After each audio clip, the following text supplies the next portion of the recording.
Friends, आजच्या lecture मध्ये आपण घेऊन आलेलो आहे फार्माकोलॉजी मध्ये असणारा एक important section, that is thyroid hormones and anti thyroid drug. हे रिलीजिंग फॅक्टर्स जोपर्यंत या एंडोक्राइन सेल पर्यंत पोहोचत नाही तोपर्यंत इथून हार्मोनचं सिक्रेशन पॉसिबल होत नाही. ड्युरिंग द पार्च्युरेशन पिरियड हा ऑक्सिटोसिन हार्मोन इम्पॉर्टंट असतो आणि he is also important in milk rejection. Monoiodotyrosine, बरोबर आहे, मोनोआयडोथायोसिन. इथं काय आहे, इथं नोंदून घ्या 1, 2, 3, 4, 5 and 6. So this is 3,5-diiodotyrosine. The condensation of 1 MIT with 1 DIT. So you will get 3,3. If you want T4, then 1 DIT plus another DIT. So you will get a T4.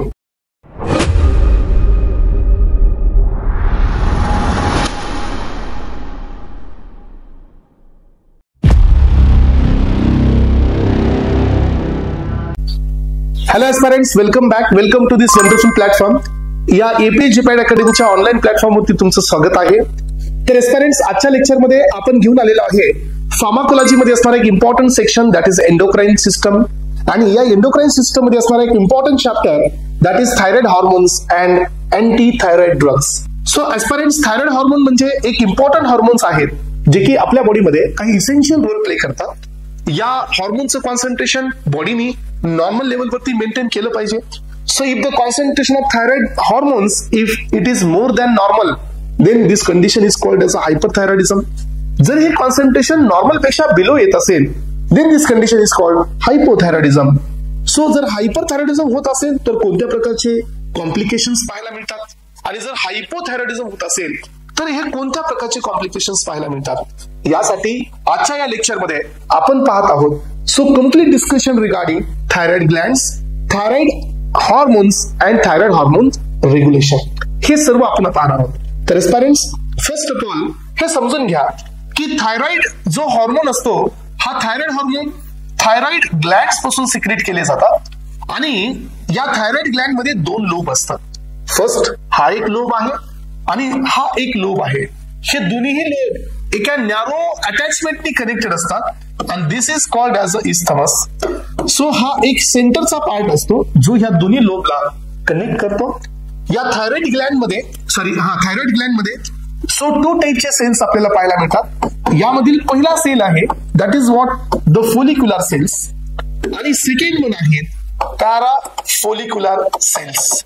एक आहे follicular cells आणि second one आहे para follicular cells. तर aspirants, इथं जर तुम्ही यांचं structure पाहिलं तर हे पॅराफोलिक्युलर सेल्स अशा प्रकारे, सो फोलिक्युलर सेल्स अशा प्रकारे, आणि यांच्या काही इंटरडिशियल पार्ट मध्ये हे तुमचे पॅराफोलिक्युलर सेल्स इथं प्रेझेंट असतात.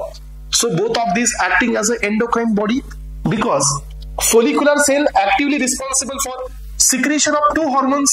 यामध्ये एक असतो T3 आणि सेकंड हॉर्मोन असतो T4. T3 is nothing but the triiodothyronine and T4 is nothing but tetraiodothyronine. तर यांचं हे सिक्रेशन करत असतात. त्यासोबतच जो पॅराफोलिक्युलर सेल आहे, he is responsible for secretion of physiological antagonist of PTH and that is called calcitonin. हा तुमच्या बॉडीमध्ये कॅल्शियमची होमिओस्टॅसिस साठी रिस्पॉन्सिबल असतो. कॅल्शियमचं रेग्युलेशन 3 हार्मोननी केलं जातं. There are 3 different hormones which so responsible for calcium homeostasis. First one is calcitonin, then second one is vitamin D, and third one is PTH. हे 3 hormone असतात ज्यांचं जॉईंटली सो काही जराचं opposite function असतं. For example, कॅल्सिटोनिनचे जे काही physiological Rolls आहेत हे exactly PTHच्या opposite आहेत बॉडीमध्ये एंडोजिनसली. त्यामुळे सो कॅल्सिटोनिन हा फिजियोलॉजिकल अँटागोनिस्ट आहे पॅराथायरॉइड हार्मोनचा.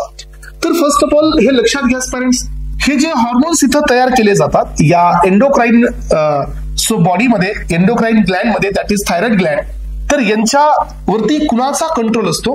तर सर्वांनी लक्षात ठेवा, आपल्या बॉडीमध्ये असणारा हा जो पिट्युटरी ग्लँड आहे, यांचा कंट्रोल या ग्लँड वरती असतो.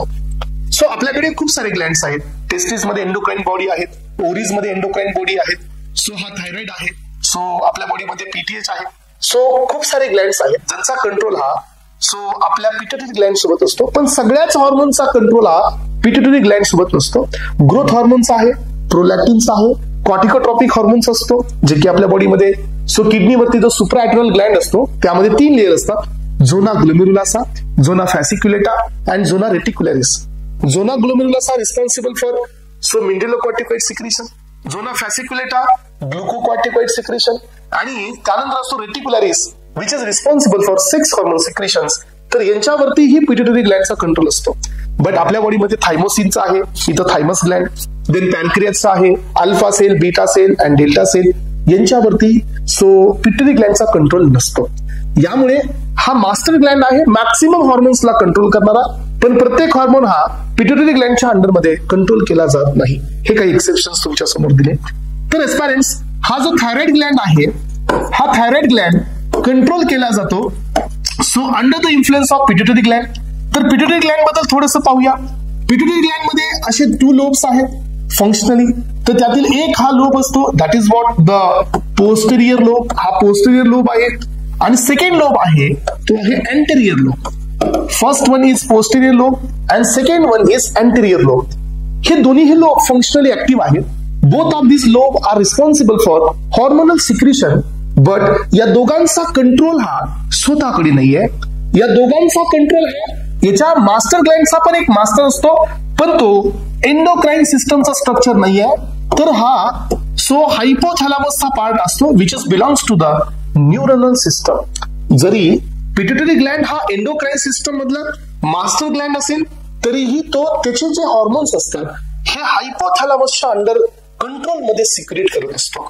त्यामुळे सो या पिट्युटरी ग्लँडला पण सिग्नलचा वेट करावा लागतो आणि या हायपोथॅलॅमसचा कंट्रोल या दोन्ही लोबवरती असतो आणि हा हायपोथॅलॅमसला कनेक्टेड असतो.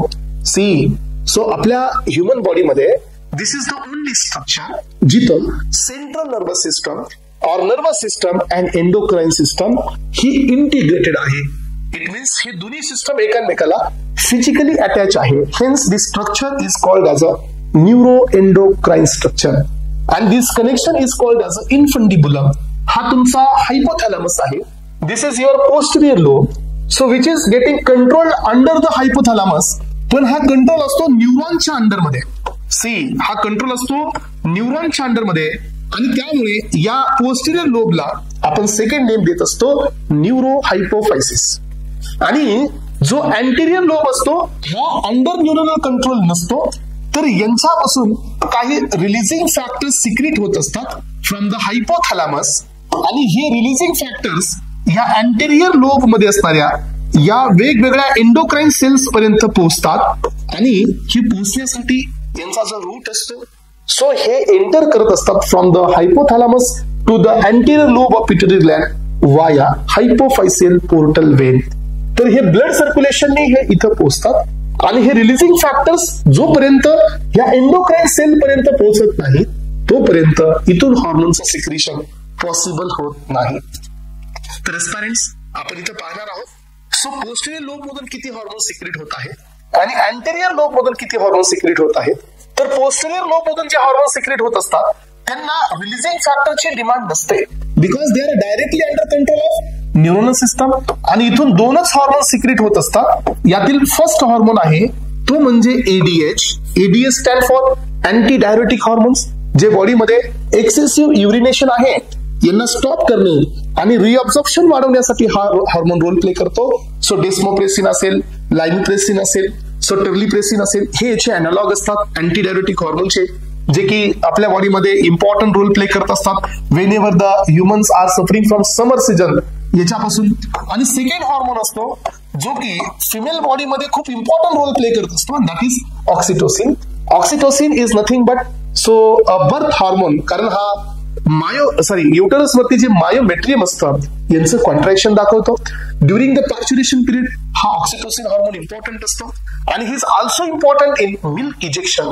तर एस्पेरेंट्स क्लिअर करा, आय एम नॉट सेइंग की मिल्क प्रोडक्शनचं हार्मोन डिफरंट आहे, त्याला आपण प्रोलॅक्टिन असं म्हणतो. So milk ejection it means milk eject करणे फ्रॉम द मॅमरी ग्लँड्स. सो हे काम या ऑक्सिटोसिनचं असतं.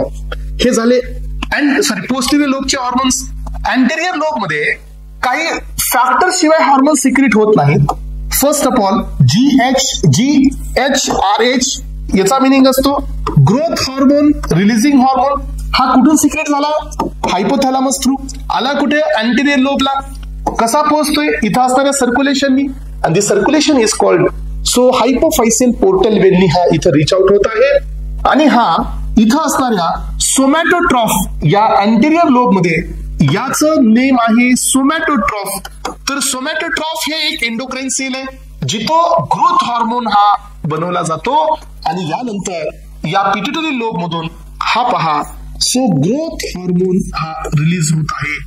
तसाच इथून जर समजा GnRH gonadotrophin releasing hormone, this is gonadotroph, याच्यापासून रिलीज होतात FSH आणि LH follicle stimulating hormone, luteinizing hormone.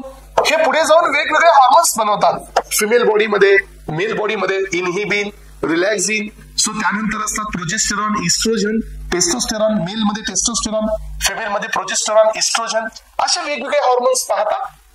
Release करतात. त्यानंतर इथून बाहेर पडतो सो ACRH कॉर्टिकोट्रॉफी रिलीजिंग हार्मोन. हे सर्व हायपोथॅलॅमस पासून रिच आउट होत आहेत एस्पेरेंट्स. आणि हा CRH इथं ऍड करतो कॉर्टिकोट्रॉफ वरती आणि इथून बाहेर पडतो, रिलीज होत असतो ACTH. आणि what is this ACTH? ACTH stand for adrenocorticotrophic hormone असतो हा ACTH. तर हा ACTH पुढे जाऊन सो 3 डिफरंट टाइप्स ऑफ हार्मोन्सला सिक्रेट करण्याचं काम हा ACTH करतो. झोना ग्लोमेरुलासा, झोना फॅसिक्युलेटा आणि झोना रेटिक्युलरिस. तर हे आपल्या ऍड्रिनल ग्लँड्स मध्ये असणाऱ्या 3 लेयर असतात यांच्यावरती हा ऍड करतो. मिनरलोकॉर्टिकॉइड्स, ग्लुकोकॉर्टिकॉइड्स आणि सेक्स हार्मोन्स यांना सिक्रेट करतो. त्यासोबतच एस्पेरेंट्स इथून बाहेर पडतो PRH इथून रिलीज करतो प्रोलॅक्टिन. तसा इथून अजून एक निघतो जो आपल्याला आता इम्पॉर्टंट आहे TRH आणि इथं असतो थायरोट्रोफ. आणि इथून या ठिकाणी रिलीज होत असतो TSH. आणि this is what thyroid stimulating hormone जो आपल्याला आता पाहायचा आहे. तर TSH secreted from anterior lobe of pituitary gland. आणि TSH ला रिलीज करणारा कोण होता? TRH. TRH हे कोण दिलेला आहे? तर हायपोथॅलॅमसने दिलेला आहे. सो अशा पद्धतीने हा TRH रिलीज होतो आणि तो ब्लड सर्क्युलेशननी सो थायरॉइड ग्लँड पर्यंत पोहोचतो. तर एस्पेरेंट्स आता आपण 2 पॉइंटनी जाणार आहोत. ते म्हणजे काय की थायरॉइड हार्मोनचं सिंथेसिस कसं होतं आणि हे थायरॉइड हार्मोन्स जर ओव्हर सिक्रेशन मध्ये जात असतील तर that condition is called as a hypothyroidism. जर हे कमी सिक्रेट होत असतील तर that condition is called hypothyroidism. Hyper and hypo. So जर असं होत असेल तर हायपरथायरॉइडिझम मध्ये you have to take anti thyroid drugs, कारण थायरॉइड हार्मोनचं कॉन्सन्ट्रेशन हे नॉर्मल पेक्षा जास्त आहे. सो हायपरथायरॉइडिझम मध्ये तुम्हाला असे ड्रग्स घ्यावे लागतील. For example C this is TSH. तर हा थायरॉइड स्टिम्युलेटिंग हार्मोन आहे. whenever you are suffering from the hypothyroidism you have to take TSH agonist जे की थायरॉइड स्टिम्युलेटिंग हार्मोन स्टिम्युलेट होईल किंवा काही आयोडीनचं सोल्युशन तुम्हाला घ्यावे लागेल जो की या थायरॉइड हार्मोनच्या सिंथेसिस साठी प्रिकर्सर आहे. आणि त्यानंतर T3 T4 चं सिंथेसिस होईल. सो जर हायपरची सिच्युएशन असेल तर तुम्हाला या सिंथेसिसला ब्लॉक करावं लागेल जिथं T3 आणि T4 हार्मोन सिंथेसाइज होत आहेत. तर फर्स्ट ऑफ ऑल हे समजून घेण्याआधी सो याचे ब्लॉकर्स घ्यायचे की याचे ॲगोनिस्ट घ्यायचे हे समजून घेण्याआधी तुम्हाला हे समजलं पाहिजे की थायरॉइड हार्मोनचं सिंथेसिस कसं होतं. How the thyroid hormones are going to synthesize in our body. Body म्हणजे कुठला स्पेशल ग्लँड? Thyroid gland. कोणता special cell? That is follicular cell. So हे आपण थोडस डीप मध्ये पाहणार आहोत. तर एस्पायरंट्स नेक्स्ट हेडिंग तुम्ही देऊ शकता. यामध्ये हेडिंग मध्ये टाका synthesis storage and release of T3 and T4. तर हे आपण पाहत आहोत. नेक्स्ट पॉइंट आपला हाच आहे, याच्यावरती आपण डिस्कस करणार आहोत आणि सायमल्टेनियसली मी तुम्हाला इथं अँटी थायरॉइडचे पण क्लासिफिकेशन क्लिअर करणार आहे. जसं तुम्ही सिंथेसिसला पाहिलं तर आपल्याकडे 2 कंडिशन असतील. एक असेल 3 कंडिशन आपल्याकडे असतील. एक असतील नॉर्मल कंडिशन जिथं तुम्हाला ड्रग्स घ्यायची गरज नाहीये. दुसरी कंडिशन असेल हायपो जिथं तुम्हाला ॲगोनिस्ट घ्यावे लागतील या सिंथेसिसचे. आणि थर्ड कंडिशन असेल हायपर जिथं तुम्हाला या सिंथेसिसचे अँटागोनिस्ट घ्यावे लागतील because that person will be suffering from hyperthyroidism. ठीक आहे, आपण ते पण डिस्कस करूया. तर फर्स्ट ऑफ ऑल आपण हे सिंथेसिस, स्टोरेज आणि रिलीज हा पार्ट क्लिअर करूया. तर सी हा आहे तुमचा थायरॉइड ग्लँड, इथं आहे हा एक फोलिक्युलर सेल आणि या फोलिक्युलर सेल वरती अशा प्रकारचे ब्लड नेटवर्क आहे. This is called the systemic circulation जे याच्यावरती आहे. जर आपण याला थोडंसं झूम करून पाहिलं, या एका फोलिक्युलर सेलला जर आपण झूम करून पाहत असाल तर हा फोलिक्युलर सेल दिसतो कसा, तर या फोलिक्युलर सेलचं स्ट्रक्चर थोडंसं आपण ब्रॉडली घेत आहोत एस्पिरंट्स. तर हे फोलिक्युलर सेल अशा प्रकारे तुमच्या समोर असू शकतो, हे पहा. आणि याच्यामध्ये अशा प्रकारची लुमेन आहे. फोलिक्युलर सेल जर तुम्ही केडी त्रिपाठी रेफर करत असाल तिथंही तुम्हाला थोडंसं कन्फ्युजन होईल, कारण तुम्हाला अपायकल मेम्ब्रेन, बॅसिलॅटरल मेम्ब्रेन किंवा लुमेन याच्याबद्दल इन्फॉर्मेशन असणं गरजेचं आहे. सो ही आहे फोलिक्युलर सेलची बॅसिलॅटरल मेम्ब्रेन आणि ही या फोलिक्युलर सेलची असते अपायकल मेम्ब्रेन. आणि हा जो मधला स्पेस असतो या फोलिक्युलर सेलचा, तर दिस इज कॉल्ड लुमेन. या लुमेनला काही बुक्स मध्ये कोलाइट्स असंही नेम देण्यात आलेला आहे. ठीक आहे. तर aspirants we will go into the depth की हे सिंथेसिस कसं होणार आहे. पण आता पहा, सो या फोलिक्युलर सेलच्या बाहेरून तुम्हाला ब्लड वेसलचं सर्क्युलेशन दाखवायचं आहे, जिथून यांना ऑक्सिजन किंवा जे काही लागणारे न्यूट्रिएंट्स असतील, रॉ मटेरियल्स असतील, हे सप्लाय केले जातात. मग हे ब्लड सर्क्युलेशन आहे, यांना तुम्ही सिस्टेमिक सर्क्युलेशन असंही म्हणू शकता. सो हे पहा एस्पिरंट्स, हे जे सिस्टेमिक सर्क्युलेशन आहे यांच्यामध्ये via food, so specifically from the salt we are getting a precursor and that precursor is called the I-, आणि हा I- म्हणजे आयोडाइड असतो. तर ही या थायरॉइड हॉर्मोन सिंथेसिस मधली फर्स्ट स्टेप आहे. So this is called I- आणि I- is refers to iodide आणि हा सध्या ब्लड मध्ये आहे. सो हे पॅराफोलिक्युलर सेल इथं आहे. सो याच्यानंतर हा इंटरजेशन स्पेस आहे, यानंतर ही ब्लड वेसल आहे, आयोडाइड हे ब्लड मध्ये आहे. तर इथं एक ट्रान्सपोर्टर असतो आणि this transporter called as a NIS. What is this NIS? NIS stand for sodium iodide symporter. तर याचं काम असतं अपटेक करणं और इंट्रॅप करणं या आयोडाइडला from blood to the follicles. So हे झाली या सिंथेसिस मध्ये असणारी फर्स्ट स्टेप, जिथं आयोडाइड हे ट्रान्सपोर्ट केलं जातं. So from systemic circulation to the follicular cells. तर एस्पिरंट्स मी या लुमेनला खाली दाखवणार आहे. आता हे पहा, जसं तुम्हाला हे डायग्रामॅटिक प्रेझेंटेशन क्लिअर झालं तसं या ठिकाणी ही लुमेन मी इथून या ठिकाणी इरेज करत आहे. सी हा माझा अपायकल मेम्ब्रेन आहे, हा लुमेनचा पार्ट आहे. याच्या खाली पुन्हा अजून एक मेम्ब्रेन आहे, जसं मी आता स्ट्रक्चर दिलं होतं पहा. सो मी हे स्ट्रक्चर तुमच्या समोर रिप्रेझेंट केलेलं आहे, हे पहा. तर इथून वरचं स्ट्रक्चर तुम्ही पाहताय, इथून खालचं स्ट्रक्चर अजून आहे. हे हायपोथेटिकली समजून घ्या, कारण याच्यामध्ये एक इम्पॉर्टंट प्रोसेस असते, दॅट इज एंडोसायटोसिस, जी आपल्या कॉम्पिटिटिव्ह एक्झामला विचारली जाते. सो यामध्ये जो आयोडाइड आहे हा आता सध्या मेम्ब्रेन मध्ये आहे. See this is the membranes part, हा आता मेम्ब्रेन मध्ये आहे. जसा हा आयोडाइड इथून इकडे पास होतो अपायकल मेम्ब्रेन कडे, तसं इथं एक दुसरा ट्रान्सपोर्टर असतो आणि दिस ट्रान्सपोर्टर इज कॉल्ड पेंड्रीन.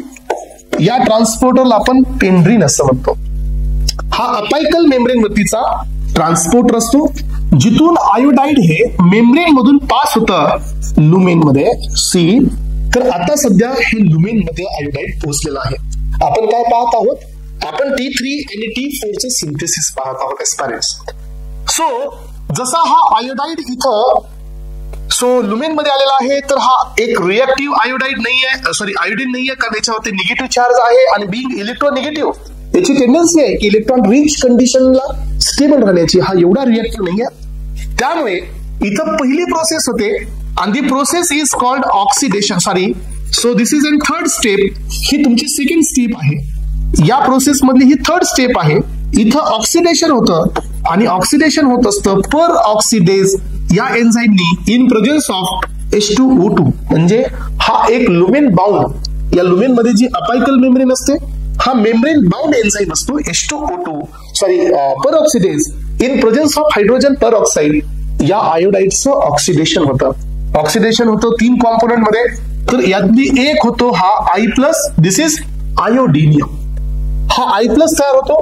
त्यानंतर नेक्स्ट होतं सो हा EOI आणि दिस इज HOI, हायपोआयडस ऍसिड. हे तुमचं इथं हे वेगवेगळे कॉम्पोनंट्स तयार होत असतात एस्पिरंट्स. सो यांचे जे तुम्ही नॉमेनक्लेचर पाहिलं तर हा तुमचा हायपोआयोडेट आहे, एन्झाईम लिंक्ड हायपोआयोडेट, आणि दिस इज हायपोआयोडेट ऍसिड, आणि हा असतो आयोडिनम. तर एवढे 3 कॉम्पोनंट आफ्टर द ऑक्सिडेशन तुम्हाला इथे मिळालेली आहेत. आता या लुमेन मध्ये प्लेंटी मॉलिक्युल्स ऑफ टायरोसिन असणारा एक मॅक्रोमॉलिक्युलर प्रोटीन आहे, आणि that is TG. TG stand for thyroglobulin. तर हा एक मोठा मॅक्रोमॉलिक्युलर प्रोटीन आहे. So he has number of tyrosine molecules. Tyrosine molecule याच्याकडे खूप सारे. आणि टायरोसिन हा कोण आहे? टायरोसिन हा एक अमायनो ऍसिड आहे. टायरोसिन हा एक अमायनो ऍसिड आहे, आणि याच्या नेक्स्ट प्रोसेस असते आयोडिनेशन. सी, तर इथं काय झालंय की आता हा आयोडीन ऍक्टिव्हेटेड फॉर्म मध्ये आहे, तर याचं आयोडिनेशन केलं पाहिजे टायरोसिन वरती. तर let me clear the structure of tyrosine. टायरोसिनचं स्ट्रक्चर इथं ड्रॉ करतोय, लक्ष देऊन ऐका. टायरोसिन हे एक अरोमॅटिक अमायनो ऍसिड आहे, ज्याच्यावरती एक बेन्झीन रिंग असते, आणि याच्या पॅरा पोझिशनला इथं OH ग्रुप असतो. Then the CH2, then CH, COOH and NH2. तर असे माझ्याकडे टायरोसिन खूप सारे आहेत. I have multiple numbers of tyrosine molecules. Tyrosine molecules माझ्याकडे कमी नाही आहेत, because I have a macromolecular protein that is TG, thyroglobulin, आणि याच्याकडे खूप सारे टायरोसिन आहेत. मग काय झालं सांगा. सो हे जे इलेक्ट्रॉन असतात, हे इलेक्ट्रॉन या आयोडीन जे इलेक्ट्रॉन डिफिशियंट आहे याच्यावरती अटॅक करतात, आणि हा आयोडीन या बेन्झीनच्या या पोझिशनला शिफ्ट होतो. सी, अशा पद्धतीने. एकतर ही पॉसिबिलिटी आहे फर्स्ट वाली. अजून एक पॉसिबिलिटी आपल्याकडे आहे, आणि दॅट पॉसिबिलिटी मी इकडे ड्रॉ करतो, पहा. सो सेकंड पॉसिबिलिटी ही आहे की इथं तुमचा हा OH आहे, CH2 आहे, then CH, then COOH and NH2.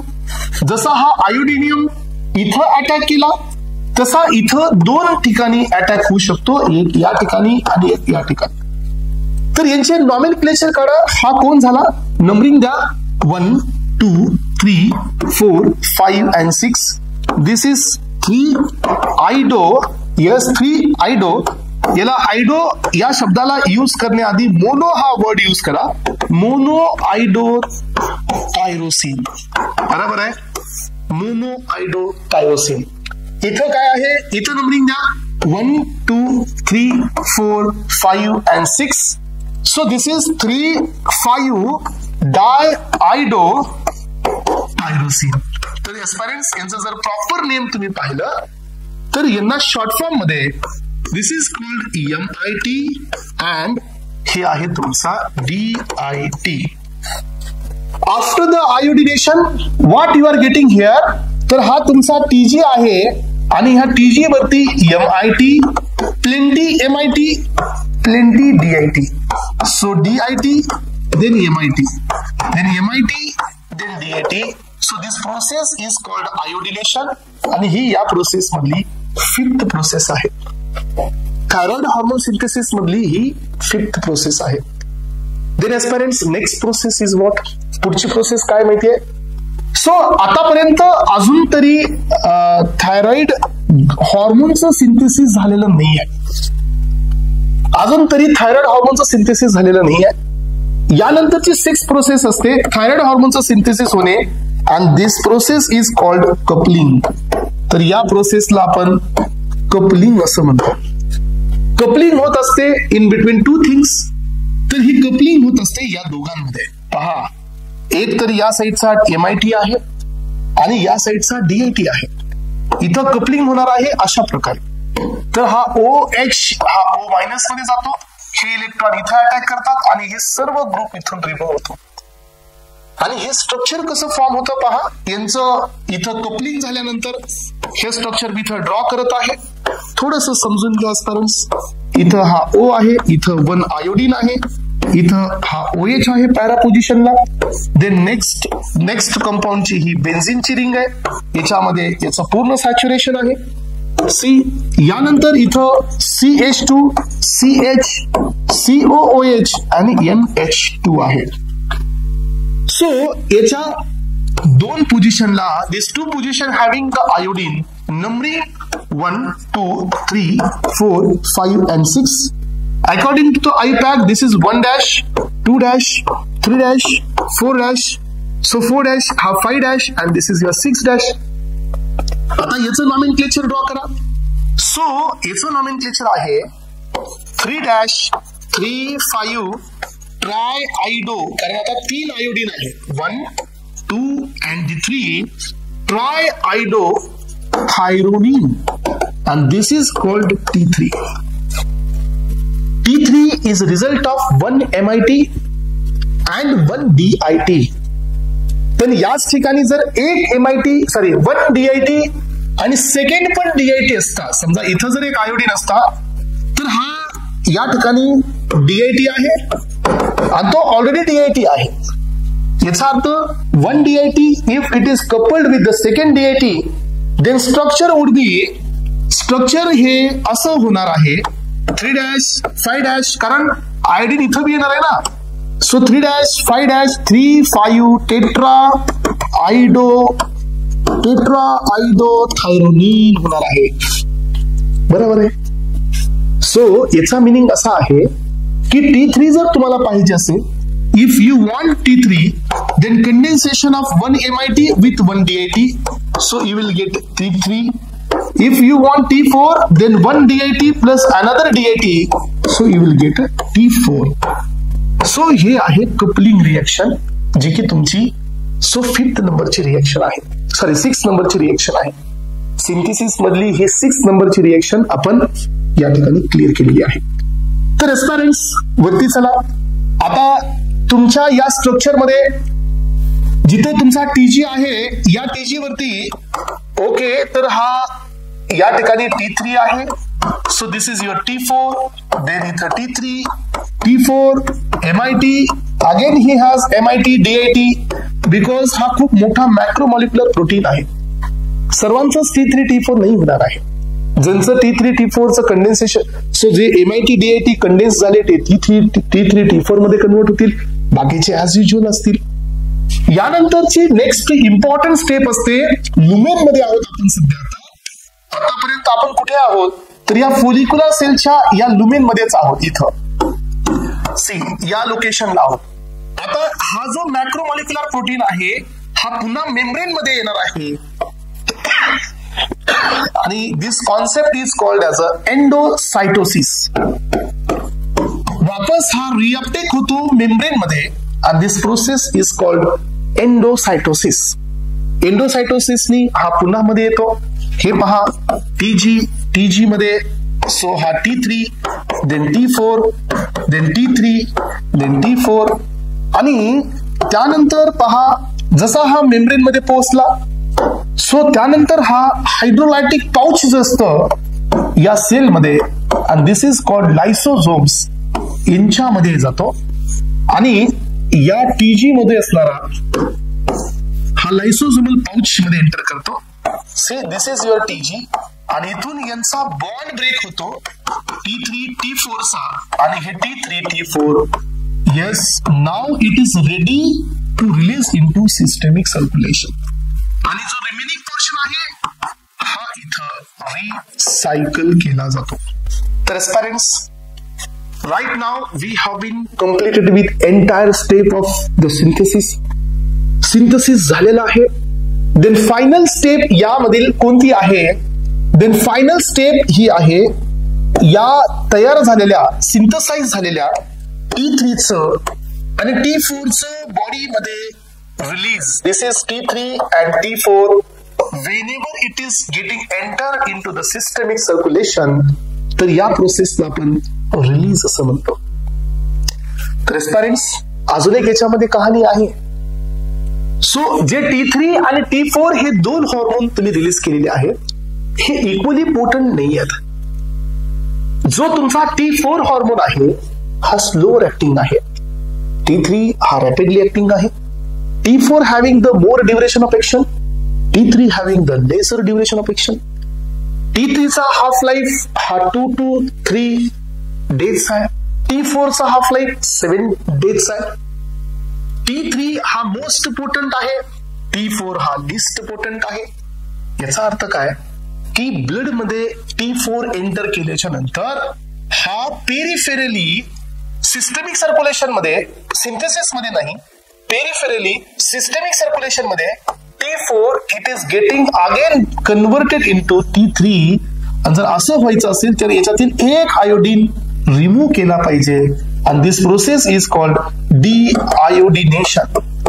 Yes, this process is called deiodination and the enzyme involved in this process deiodinase. ट्रान्सपरन्स ठीक आहे. तर आता सध्या तुमच्याकडे इथं T3 चा हायर कॉन्सन्ट्रेशन अवेलेबल आहे आफ्टर द कन्व्हर्जन आणि लेझर कॉन्सन्ट्रेशन T4B आहे.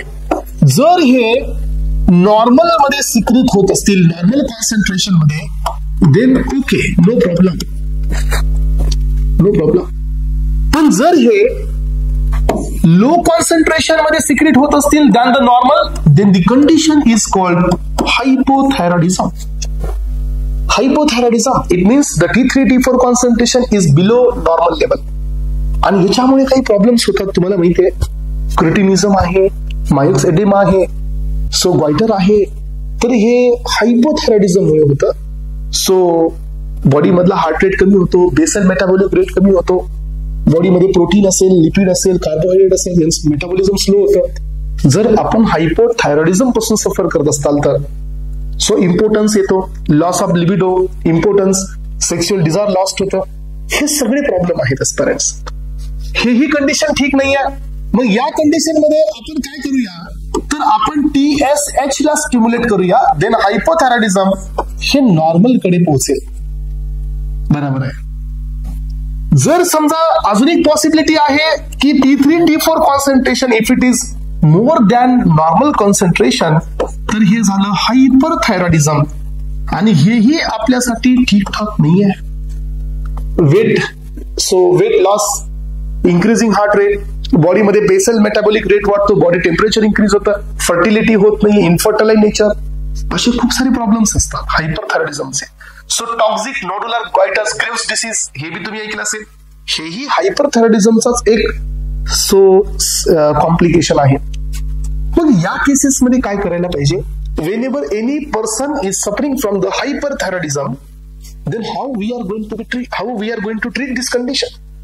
तर एस्पिरंट्स आपल्याला अँटी थायरॉइडचे ड्रग्स द्यावे लागतील जे की या सिंथेसिसच्या पाथवेजला ब्लॉक करतील. आणि त्यामुळे नेक्स्ट पॉइंट हा मध्ये इंट्रोड्यूस केला जात आहे तो म्हणजे anti thyroid drugs. Anti thyroid ड्रग्सचं टार्गेट काय असतं सांगा? अँटी थायरॉइड ड्रग्सचं टार्गेट असतं की या T3 T4 चं कॉन्सन्ट्रेशन आपल्याला कमी करायचं आहे. We don't want to get synthesis of T3 and T4 in our body. हे सिंथेसिस आपल्याला नको आहे. मग आपल्याला ही सिंथेसिस नको आहे. If we wanted to block this synthesis, then आपण हे शोधूया की या सिंथेसिस प्रोसेस मध्ये जे आपण 6 to 7 स्टेप आपण कव्हर केलेले आहेत, कोणत्या स्टेपला आपण ब्लॉक करू शकतो? In which step we will consider as a major target की इथं जर आपण ब्लॉक करत असाल देन T3 T4 सिंथेसिस होणं पॉसिबल नाही आहे. ट्रान्सपरन्स पहा, and this is the classification of anti-thyroid hormones. See यामधील पहिली स्टेप आपण ब्लॉक करू शकतो. सो ज्या स्टेप मध्ये पहिली स्टेप आपण ब्लॉक करू शकतो, ज्या स्टेप मध्ये आयोडाइडचं इंट्रॅपमेंट होत आहे, अपटेक होत आहे. See this is the sodium iodide symporter blocker और इनहिबिटर. हे आपण देऊ शकतो. परक्लोरेट आहे, फ्लोरोब्युरेट आहे, नायट्रेट आहे. सो या ठिकाणी परसायनेट आहे. अशा प्रकारचे ड्रग्स आहेत जे की या NIS चे इनहिबिटर्स आहेत. हा पहिला क्लास झाला जो की अपटेक इनहिबिटर्स आहेत. क्लासिफिकेशन मी देणार आहे. First of all try to understand the pathway. Then second, जिथं आपण पाहूया पेंड्रिन हा ब्लॉक केला जाऊ शकतो, बट ऍज सच आपल्याकडे असा फेमस ड्रग नाहीये पेंड्रिन साठी. पण आपण हे थर्ड स्टेप मात्र ब्लॉक करू शकतो, जिथून मेजरली जो तुमचा आयोडाईड आहे तो ऑक्सिडाइज होत आहे, आणि this is called peroxidase inhibitor.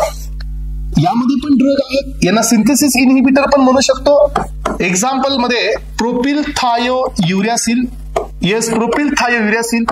Then next drug आहे कार्बिमॅझोल, देन नेक्स्ट ड्रग आहे मेथिमॅझोल. तर क्लासिफिकेशन सोबत सोबत घेऊन टाकायचं पॅरेंट्स. इथं जर तुम्ही पाहिलं होतं तर याचे एक्झाम्पल्स पहा. सो NIS इनहिबिटरचे पर क्लोरेट आहे, त्यानंतर पहा पर सायनेट आहे, पर क्लोरेट, पर सायनेट, देन नायट्रेट आहे, आणि सेकंड लास्ट फोर्थ वाला ड्रग आहे फ्लोरोबोरेट आहे.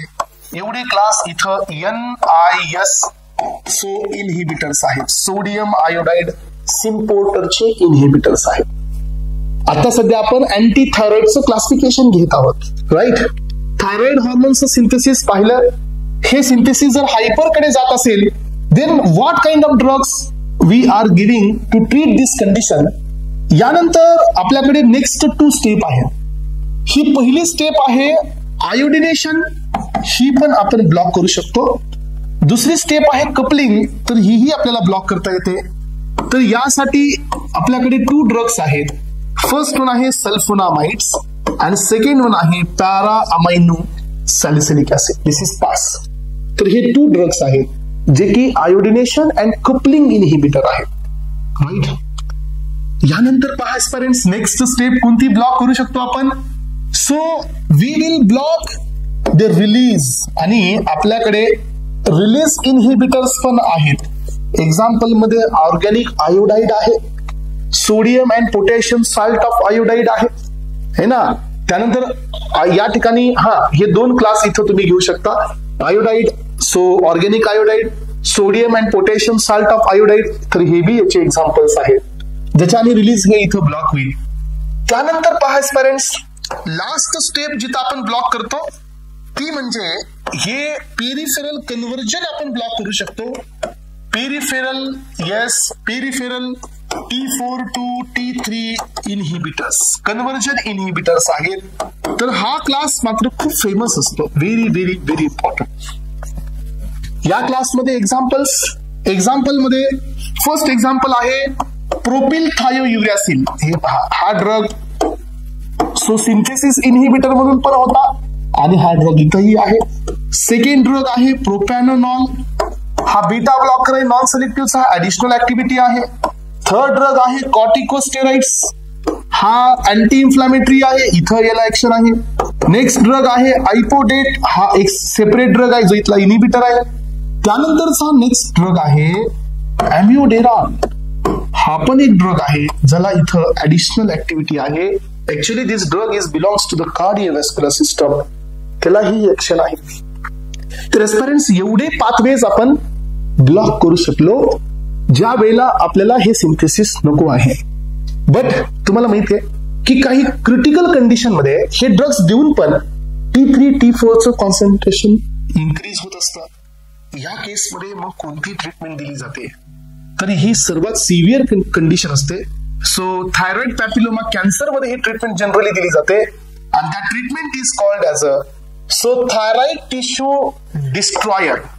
हे पहा, हे जे थायरॉइडचे जे टिश्यू असतात यांना डिस्ट्रॉय केलं जातं. सो थायरॉइड टिश्यू डिस्ट्रॉयर हे रेडिएशन किंवा हे रेडिओ आयसोटोप्स असतात जे टिश्यूला डिस्ट्रॉय करतात, किल करतात.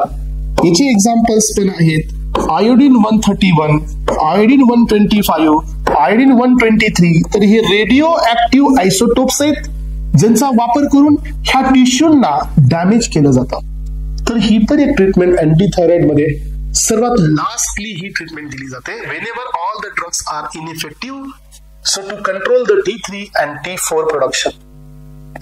तर एस्पिरंट्स, आतापर्यंत आपण थायरॉइड हॉर्मोन्सच्या सिंथेसिस बद्दल आणि त्याच्यामध्ये असणाऱ्या क्लासिफिकेशन बद्दल कम्प्लीट डिस्कशन केलेलं आहे. If you classify the classification of antithyroid drugs, then तुम्हाला 5 ते 6 क्लास मिळत आहे. First one sodium iodide symporter inhibitor. So second one per oxidase inhibitor, third one coupling and iodination inhibitor, fourth one release inhibitor, then fifth one So peripheral conversion of T4 to T3 inhibitor, and last one, so thyroid tissue destroyer. तर हे सर्व anti थायरॉइडचे drugs आहेत.